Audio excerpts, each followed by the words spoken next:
वट सावित्री व्रत कथा। भद्र देश के एक राजा थे जिनका नाम अश्वपति था। भद्र देश के राजा अश्वपति के कोई संतान न थी। उन्होंने संतान की प्राप्ति के लिए मंत्र उच्चारण के साथ प्रतिदिन 1,00,000 आहुतियाँ दी। 18 वर्षों तक यह क्रम जारी रहा। इसके बाद सावित्री देवी ने प्रकट होकर वर दिया कि राजन, तुझे एक तेजस्वी कन्या पैदा होगी। सावित्री देवी की कृपा से जन्म लेने के कारण से कन्या का नाम सावित्री रखा गया। कन्या बड़ी होकर बेहद रूपवान हुई। योग वर न मिलने की वजह से सावित्री के पिता दुखी थे। उन्होंने कन्या को स्वयं वर तलाशने भेजा। सावित्री तपोवन में भटकने लगी। वहाँ साल्व देश के राजा धूम्रसेन रहते थे, क्योंकि उनका राज्य किसी ने छीन लिया था। उनके पुत्र सत्यवान को देखकर सावित्री ने पति रूप में उनका वरण किया। श्री राज नारद को जब यह बात पता चली तो वह राजा अश्वपति के पास पहुँचे और कहा कि हे राजन, यह क्या कर रहे हैं आप? सत्यवान गुणवान है, धर्मात्मा है और बलवान भी है, पर उसकी आयु बहुत छोटी है। वह अल्पायु है। 1 वर्ष के बाद ही उसकी मृत्यु हो जाएगी। ऋषिराज नारद की बात सुनकर राजा अश्वपति घोर चिंता में डूब गए।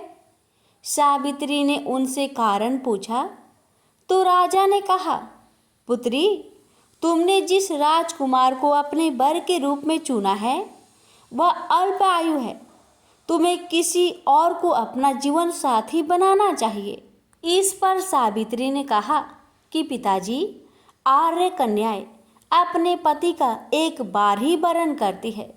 राजा एक बार ही आज्ञा देता है और पंडित एक बार ही प्रतिज्ञा करते हैं और कन्यादान भी एक ही बार किया जाता है।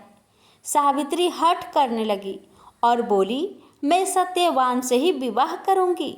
राजा अश्वपति ने सावित्री का विवाह सत्यवान से कर दिया। सावित्री अपनी ससुराल पहुंचते ही सास ससुर की सेवा करने लगी। समय बीतता चला गया। नारद मुनि ने सावित्री को पहले ही सत्यवान की मृत्यु के दिन के बारे में बता दिया था। वह दिन जैसे जैसे करीब आने लगा, सावित्री अधीर होने लगी। उन्होंने 3 दिन पहले से ही उपवास शुरू कर दिया। नारद मुनि द्वारा कथित निश्चित तिथि पर पितरों का पूजन किया। हर दिन की तरह सत्यवान उस दिन भी लकड़ी काटने जंगल चले गए। साथ में सावित्री भी गई। जंगल में पहुंचकर सत्यवान लकड़ी काटने के लिए एक पेड़ पर चढ़ गए। तभी उसके सिर में तेज दर्द होने लगा। दर्द से व्याकुल सत्यवान पेड़ से नीचे उतर गए। सावित्री अपना भविष्य समझ गई। सत्यवान के सिर को गोद में रखकर सावित्री सत्यवान का सिर सहलाने लगी। तभी वहां यमराज आते दिखे। यमराज अपने साथ सत्यवान को ले जाने लगे। सावित्री भी उनके पीछे पीछे चल पड़ी। यमराज ने सावित्री को समझाने की कोशिश की। यह विधि का विधान है, लेकिन सावित्री नहीं मानी। सावित्री की निष्ठा और पति परायणता को देखकर यमराज ने सावित्री से कहा, हे देवी, तुम धन्य हो। तुम मुझसे कोई भी वरदान मांगो। सावित्री ने कहा कि मेरे सास ससुर वनवासी और अंधे हैं, उन्हें आप दिव्य ज्योति प्रदान करें। यमराज ने कहा, ऐसा ही होगा, जाओ, अब लौट जाओ। लेकिन सावित्री अपने पति सत्यवान के पीछे पीछे चलती रही। यमराज ने कहा, देवी, तुम वापस जाओ। सावित्री ने कहा, भगवान, मुझे अपने पति देव के पीछे पीछे चलने में कोई परेशानी नहीं है। पति के पीछे चलना मेरा कर्तव्य है। यह सुनकर उन्होंने फिर से उसे एक और वर मांगने के लिए कहा। सावित्री बोली, हमारे सास ससुर का राज्य छीन गया है, उसे पुनः वापस दिला दे। यमराज ने सावित्री को यह वरदान भी दे दिए और कहा, अब तुम लौट जाओ। लेकिन सावित्री पीछे पीछे चलती रही।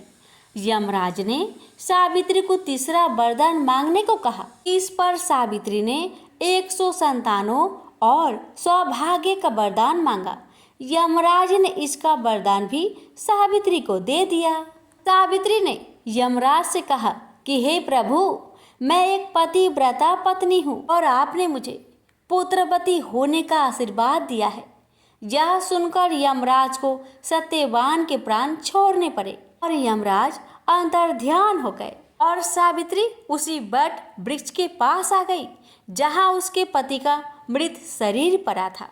सत्यवान जीवित हो गया और दोनों खुशी खुशी अपने राज्य की ओर चल पड़े। दोनों जब घर पहुंचे तो देखा कि माता पिता को दिव्य ज्योति प्राप्त हो गई है।